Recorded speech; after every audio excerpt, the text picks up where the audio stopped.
જ્યારે કાયદાના રક્ષકો પર જ હુમલો થાય છે ત્યારે કાયદો હાથમાં લેનારાઓને એ જ ભાષામાં જવાબ આપવો પડે છે જે ભાષામાં તેમને કાયદાનું ભાન થાય. નમસ્કાર, હું છું પ્રથમ મોદી, આપ જોઈ રહ્યા છો નિર્ભય ન્યૂઝ. આજે ગુજરાતમાં એવી બે ઘટનાઓ સામે આવી જેમાં ગુનેગારોએ પોલીસ પર જ હુમલો કરવાથી આ ઘટના સામે આવી છે. સુરેન્દ્રનગર હોય કે દાહોદ, ગુનેગારોએ પોલીસની ટીમ પર જીવલેણ હુમલો કરીને ભાગવાનો પ્રયાસ કર્યો હતો, પરંતુ પોલીસે આરોપીઓ પર ફાયરિંગ કર્યું છે. વિગતે જો બંને ઘટનાની વાત કરવામાં આવે તો પહેલી ઘટનામાં સુરેન્દ્રનગરના લીંબડીની છે, જ્યાં પોલીસ એક તડીપાર આરોપી દેવરાજ ઉર્ફ બિલ્લુ બોરાણાને જે કે રિકન્સ્ટ્રક્શન માટે લઈ જવામાં આવ્યો હતો, તે સમયે આરોપીએ પોલીસ પર જ છરી વડે હુમલો કરી દીધો, જેના સ્વ બચાવમાં પોલીસે આરોપી પર 5 રાઉન્ડ ફાયરિંગ કર્યું હતું અને જેના કારણે આરોપીના પગમાં પોલીસે ગોળી મારી હતી.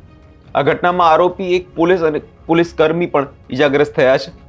બીજી ઘટના વધુ ગંભીર છે, કારણ કે અહીં વાત છે બિશ્નોઈ ગેંગના સાગરીતની. સ્ટેટ મોનિટરિંગ સેલ એટલે કે એસએમસીની ટીમ જ્યારે અશોક બિશ્નોઈને આસામથી પકડીને જ્યારે ગુજરાત લાવી રહી હતી, તે સમયે તે ટીમ ગુજરાત બોર્ડર દાહોદ પાસે પહોંચી. તે સમયે આરોપીએ પોલીસને કસ્ટડીમાંથી ભાગવા માટે પોલીસના ગળામાં સીટ બેલ્ટ નાખીને પોલીસનું ગળું દબાવી દીધું, જે બાદ વળતા જવાબ અને સ્વ બચાવમાં પોલીસે તેની પર ફાયરિંગ કર્યું હતું. જે બાદ હવે સવાલ થાય છે, શું આરોપીઓને હવે પોલીસનો ડર રહ્યો નથી કે પછી તેઓ માનીને બેઠા છે કે તેઓ પોલીસ પર હુમલો કરીને બચી જશે? સાંભળી સુરેન્દ્રનગરના લીંબડીના પોલીસ અધિકારીનું ફાયરિંગ મુદ્દે શું કહેવું છે.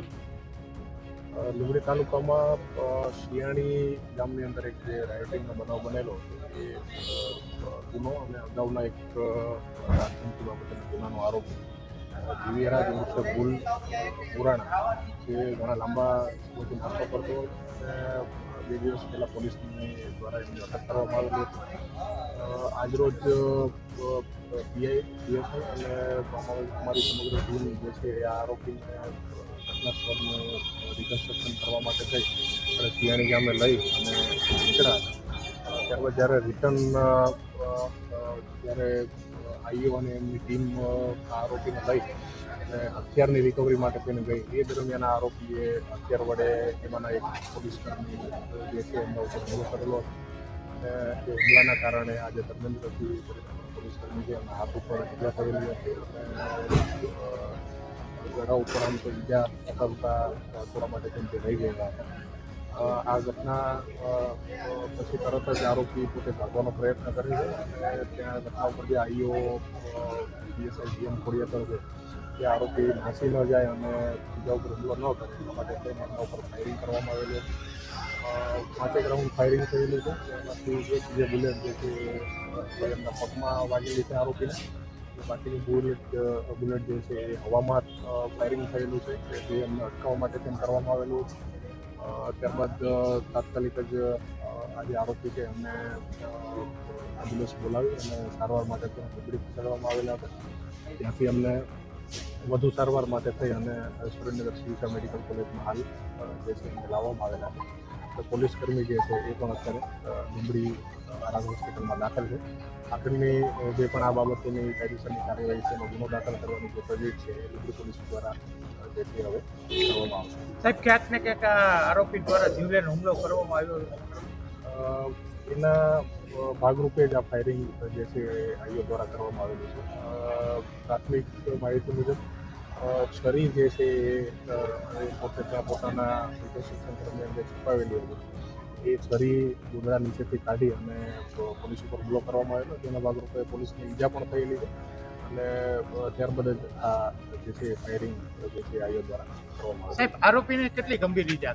આરોપીને હાલ જે ડૉક્ટર સાથે અમારી ચર્ચા થઈ એ પોતે આઉટ ઓફ ડેન્જર, એમનું ઓપરેશન અને જે આગળની કાર્યવાહી ટ્રીટમેન્ટ જે છે એ ડૉક્ટર દ્વારા કરવામાં આવશે. પોલીસ કર્મચારીની કેવી હાલત છે? પોલીસ કર્મચારીને હાથના ભાગે ઈજા છે અને અત્યારે જે છે અંડર ઓબ્ઝર્વેશન રાખવામાં આવેલા છે અને કાલ સુધીમાં ડૉક્ટર જે છે એ મને લાગે છે રિલીઝ કરી દેશે. આજે એક જ દિવસમાં પોલીસે 2 આરોપીઓ પર ફાયરિંગ કર્યું હોવાની ઘટના આવી. આ ઘટના સિવાય અગાઉ પણ 4 મહિનામાં આપણે જોવા જઈએ તો 7 આરોપીઓ પર પોલીસે ફાયરિંગ કર્યું હતું. આજે 2 વધુ આરોપી પર પોલીસે ફાયરિંગ કરી સ્વ બચાવમાં છેલ્લા 4 મહિનામાં જોવા જઈએ તો 9 આરોપી પર પોલીસે ફાયરિંગ કર્યું છે.